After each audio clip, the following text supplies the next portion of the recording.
తెలంగాణ ప్రజా ఫ్రంట్ రంగంలోకి దిగింది. క్విట్ తెలంగాణ అంటూ పిలుపునిచ్చింది. రేపటి నుంచి 9 రోజుల పాటు ఉద్యమానికి శ్రీకారం చుట్టింది. ప్రాంతీయేతర పాలకులు తెలంగాణ వదిలి వెళ్లిపోవాలంటూ ఉద్యమానికి టీపీఎఫ్ సిద్ధమవుతోంది.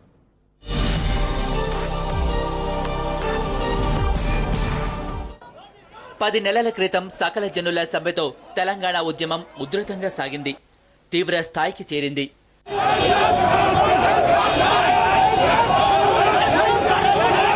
సకల జనుల సమ్మెతో తెలంగాణలో జనజీవనం స్తంభించిపోయింది. యువకులు, మహిళలు, ఉద్యోగులతో పాటు సకల జనులు సమ్మెలో పాల్గొన్నారు.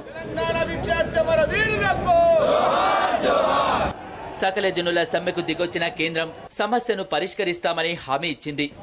దీంతో టీజేఏసీ ఆందోళన విరమించింది. దసరా, దీపావళి పండుగల తర్వాత తెలంగాణ సమస్యను తేలుస్తామన్న కేంద్ర సర్కార్ సమస్యను నానుస్తూ వచ్చింది. పండుగలు అయిపోయాక ఉప ఎన్నికలొచ్చాయి. ఆ తర్వాత రాష్ట్రపతి ఎన్నికలు కూడా అయిపోయాయి.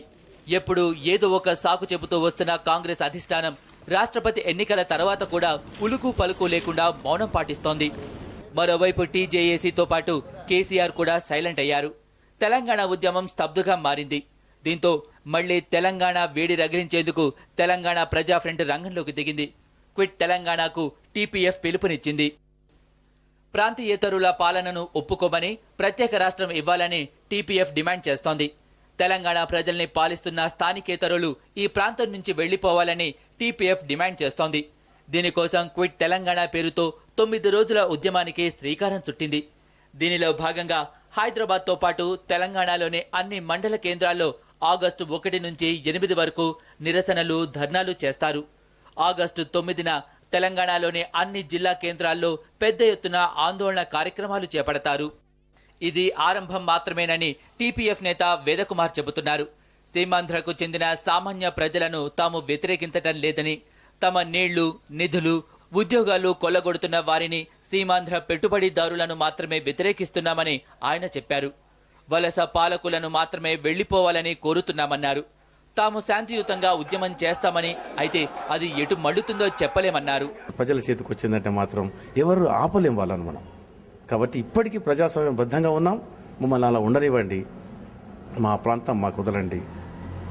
మీరు వేరే సామాన్య ప్రజలకు వ్యతిరేకం కాదు. ముఖ్యంగా రాజకీయ నాయకులు, పెట్టుబడిదారుల యొక్క అడ్డంకు కారణంతోనే ఇప్పటి వరకు తెలంగాణ రాష్ట్రం సృష్టించలేకపోయినాం. కాబట్టి మీరు అడ్డం తొలగండి, క్విట్ అంటున్నారు. టీఆర్ఎస్ పొలిటికల్ జేఏసీ లేని క్విట్ తెలంగాణ ఉద్యమానికి ప్రజాస్పందన ఎలా ఉంటుందో చూడాలి.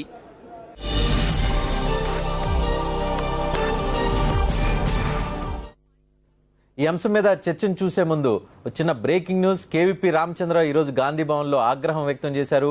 గాంధీ భవన్లో ఈరోజు యూత్ కాంగ్రెస్ అధ్యక్షుడి ప్రమాణ స్వీకారం